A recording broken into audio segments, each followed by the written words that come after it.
everyone, welcome to financialexpress.com budget special series. Today we have with us Ravi from KPMG, who's going to throw some light on what the finance minister may announce for you, the salaried or the non-salaried, the self-employed taxpayer this budget. Hi Ravi. Every year we expect Finance Minister Arun Jaitley to, wave this magic wand and set everything right for the taxpayers, but obviously that doesn't happen. So what can I or any other person who's paying tax in the country expect from the finance minister? See, of course, the list of expectations is always very, very long, right? But I think realistically, what probably is required today is to give more disposable income in the hands of individual taxpayers. And I think the basic expectation, or one of the most realistic expectation, would be that today the minimum amount up to which you don't have to pay tax is 2.5 lakhs per annum. So that at least can be increased to 3 lakhs, which basically means that you get an extra 50,000 exemption, which gives you about additional 5,000 rupees plus as a spending power in the hands of individuals. Related to that, I think the second point would be the peak rate above which you start paying 30% taxes is 10 lakh, the upper limit, which is like really, really low. So, and if you kind of compare that with countries around India, especially in the ASPAC region, you look at Singapore or Malaysia, both these countries have an upper limit of 1.5 crores, and up to that, and after that, the peak rate starts applying. And the peak rate is even lower than 30%. So, if our neighbors working in the similar economic setup can do it, I think probably it's time now that we also change that from 10 lakhs to at least 20 lakhs. And that, again, increases the disposable income in the hands of individuals.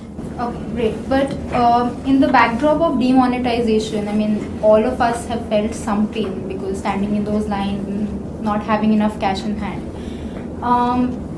Do you think the government has done enough to increase the tax compliance in the economy? We all know that there is a certain section that doesn't pay tax. And all these tax rates that we have, the government tries to justify by saying that we need enough revenue. But if you have a greater tax base, then automatically you'll have more revenue. So what do you think the government can do? Has it done enough? Should more steps be introduced? See, okay, well, if you look at some facts, one of the press release by the government mentioned that the tax collections, especially the individual tax collections, have gone up by about 20% from April 16 to December 16 as compared to the previous period. So in some sense, there has been an increase in the tax collection from individuals.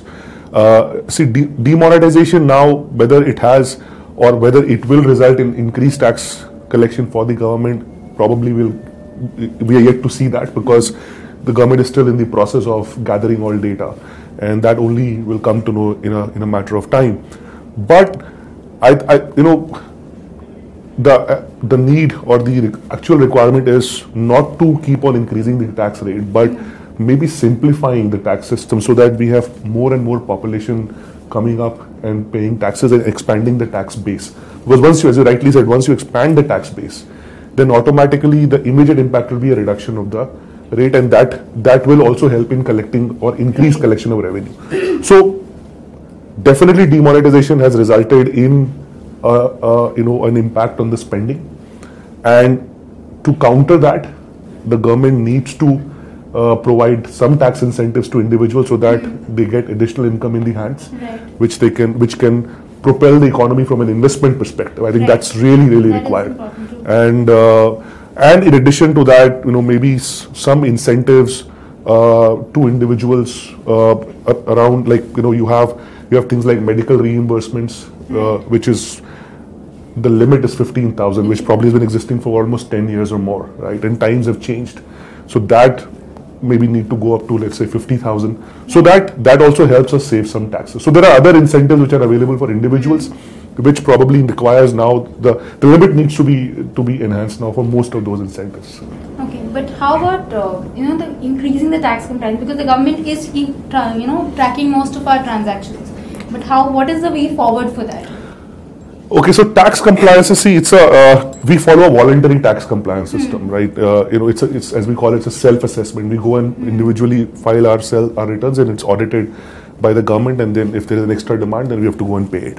So that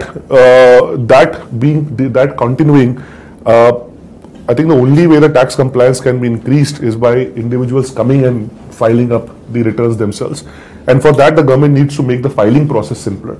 So today, the returns that individuals have to file, while if you see there are various categories of returns.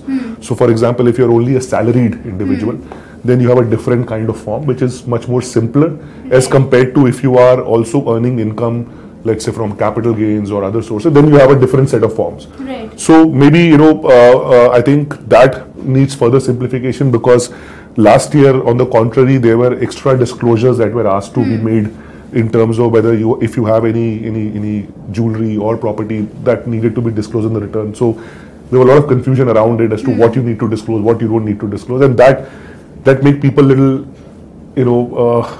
not very forthcoming in terms of sharing information. Right. So it has to be a much more simpler form to increase the compliance. But how does one bring salaried and self-employed people on the same level? Because salaried taxpayers tend to, have greater scrutiny, and with self-employed, there can be a tendency of tax evasion. No, so what happens in salaried, in case of salaried individuals, the individuals, there is nothing in the hands of individuals in terms of payment of taxation. Right. The employer deducts the tax before the salary is paid, and there are not enough opportunities or tax mechanisms to build in incentives for the salaried individuals. Whereas if you compare that to a non-salaried individual independent taxpayer, they have far more flexibility in terms of claiming expenses from the business income, etc., etc. So one expectation or one demand probably from the budget would be reintroduction of standard deduction for salaried individuals. It used to be there in financial year 3-4, and if we give that standard deduction of, let's say, up to 50,000 to salaried individuals, that will provide some benefit to them and maybe bring them a little bit at par with non-salaried individual taxpayers. Okay, great. Another thing is that Prime Minister Modi keeps talking about how he wants to, make Housing for All scheme a success. So, what can the budget do for, promoting housing? The Prime Minister has already announced some incentives in his 31st December address, but do you think there is scope for some additional changes that Mr. Jaitley can announce? Yeah, so see, if you look at the current system today, if you buy a house and you take a loan on that house, you get, and if you're staying in the house, you get a benefit of 2 lakh on the interest part. Right. And on the principal repayment, that is clubbed with your ATC deduction, which has got an upper limit of 1,50,000. So that's what you really get today, I think. And maybe one big change that can be done is that the principal repayment on the housing loan could be put into a completely new and different category, which should be different from the ATC deduction. And that will, further kind of encourage people to go and buy houses and take loan, so that they know that they're going to get some tax benefit around the principal repayment. And of course, the interest portion should also be increased from 2 lakh to at least 3 lakh. And then maybe in a phased manner to be taken to 5 lakhs in the next couple of years. Okay, great. Another thing is that GAR is expected to be, come into force from April 1, 2017. So, will it have any impact on the individual taxpayer? And if yes, what would it be? So, GAR, what is GAR? Now, GAR, the way is being introduced, or the way format which will come is that any transaction or any step which has been taken for the purpose of, with the main purpose being avoidance of tax payment, then GAR will trigger in. And then GAR triggers in, then the income tax officer has the power to recharacterize the transaction and charge income tax on it. Now, if we apply this, it doesn't restrict the application only to corporates. It applies to every taxpayer. Which means that if an individual taxpayer, whether salaried or non-salaried, is doing some tax planning which doesn't have enough substance behind it, then that is in the radar of getting questioned under GAR. What will be interesting to watch is that we haven't seen the detailed guidelines around in what circumstances GAR will apply. So that probably will throw some light. But for example, today, in a lot of corporates, for salaried, there is this scheme of giving company leased car, wherein the lease amount is reduced from the salary, and there's a tax saving of whatever 20-30% on that lease amount. Now there is a possibility that the way GAR is today, that kind of company lease car arrangements could be challenged under GAR, saying that this is being done for the purpose of tax avoidance. So that's one example. And there are many such other tax planning which are being done by salaried and non-salaried individuals, which can potentially be challenged under GAR. Okay, so if my salary is going to come under a lot of scrutiny from the government, and I'm an honest taxpayer and I pay my taxes properly, and in fact last year I think a lot of us also got those certificates from the income tax department saying that it's great that you paid the tax.